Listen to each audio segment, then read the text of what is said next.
Hello everyone, আমি অনিন্দিতা। ছোট ছোট মুহূর্ত শেয়ার করার জন্য আবারও চলে এলাম। Welcome to my new video. আমি ঘুরতে ভালোবাসি, আর সেই গল্প আপনাদের সাথে ভাগ করে নিই।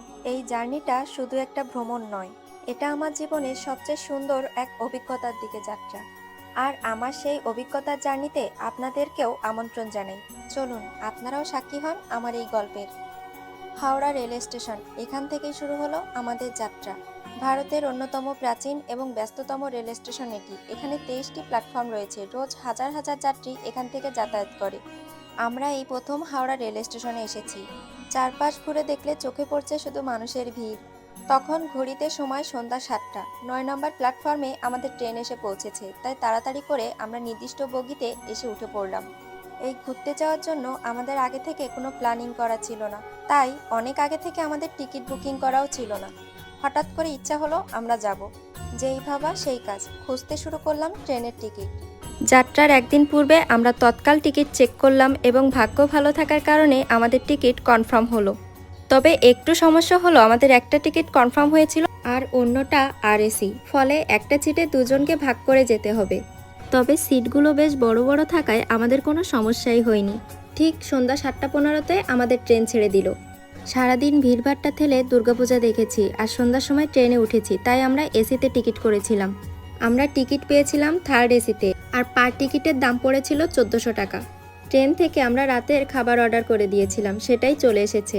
আমরা ভেজ খাবার অর্ডার করেছিলাম, আর এই খাবারের দাম পড়েছিল 150 টাকা করে। কি কি দিয়েছিল রাতের খাবারে, চলুন সেটাই আপনাদেরকে দেখাই।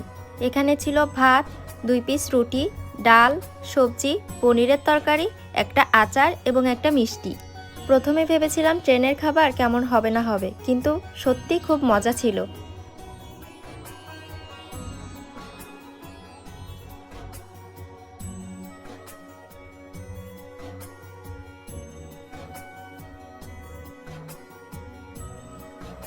তখন ঘড়িতে সময় রাত 10টা। সবাই রাতের খাওয়া দাওয়া করে লাইট নিভিয়ে ঘুমানোর প্রস্তুতি নিচ্ছে। সারাদিন পূজা দেখেছি, দৌড়াদৌড়ি করে আমরাও বেশ ক্লান্ত, তাই আমরাও ঘুমানোর প্রস্তুতি নিচ্ছি। আমাদের 2 টোনাটুনির তো একটা সিটে যেতে হবে। আমরা দুজনও একটা সিটে বিছানা করে শুয়ে পড়লাম, আমাদের কিন্তু কোনো অসুবিধাই হয়নি।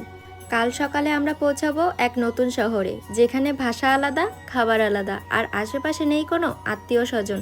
মনে একটু ভয় আছে, তবে তার চেয়ে বেশি কাজ করছে উত্তেজনা। ঘুরতে যাওয়ার আনন্দে রাতের ঘুম হবে কি হবে না ভাবতে ভাবতে কখন যে চোখ বন্ধ করলাম জানি না, আর চোখ খুলতেই দেখলাম সকাল হয়ে গেছে। নতুন একটা শহরে ঘুরতে যাওয়ার আনন্দটাই কিন্তু আলাদা। তারপর চেক করে দেখলাম আমাদের পৌঁছাতে পৌঁছাতে প্রায় 9:15 বাজবে। বেশ অনেকদিন পর ভোরে সূর্য উঠতে দেখছি, তাও ট্রেনের জানালার পাশে বসে। সকালে সূর্যের মৃদু আলো জানালার ফাঁক দিয়ে ঢুকে আমার মুখে এসে স্পর্শ করছে, এ যেন দারুণ এক মুহূর্ত। আস্তে আস্তে ট্রেনের প্রতিটি মানুষ ঘুম থেকে জাগছে, আর একটু পর ট্রেন মুখরিত হয়ে উঠবে গল্পে গল্পে, মানুষের হাসিতে আর কথার মিশেলে।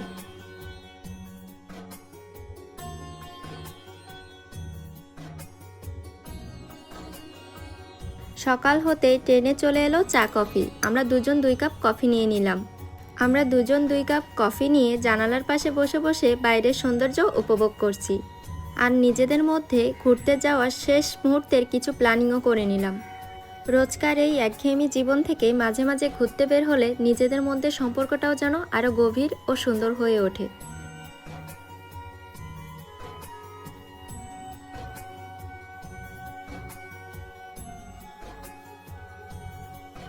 এখানে ট্রেন কিছু সময়ের জন্য বিরতি দিয়েছে, কারণ ট্রেনে জল উঠাচ্ছে।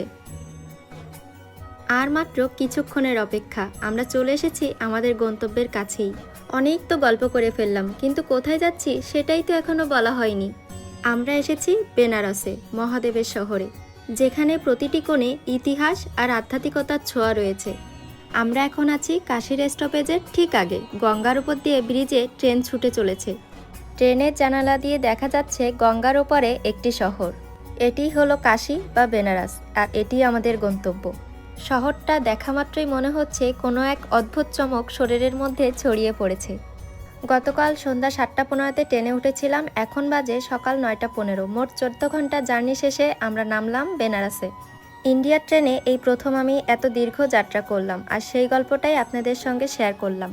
এরপর আমি আপনাদেরকে আমার কাশী বেনারসের নতুন অভিজ্ঞতার গল্প বলবো।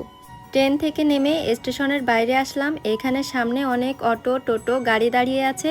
এখান থেকে যে যার সুবিধা মতো গাড়ি ঠিক করে নিতে পারবে। রেল স্টেশন থেকে গোধুলিয়া চক প্রায় 4 কিলোমিটারের দূরত্ব। আমরা এখান থেকে 100 টাকা দিয়ে একটা অটো রিজার্ভ করে নিলাম।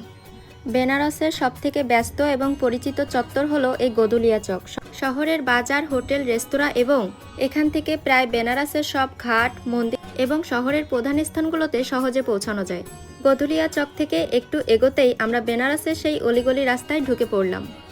আমরা আগে থেকেই হোটেল বুক করে এসেছিলাম। হোটেলে চেক ইন করে ফ্রেশ হয়ে নেই, তারপর তোমাদের সঙ্গে আবার নতুন গল্প শুরু করব।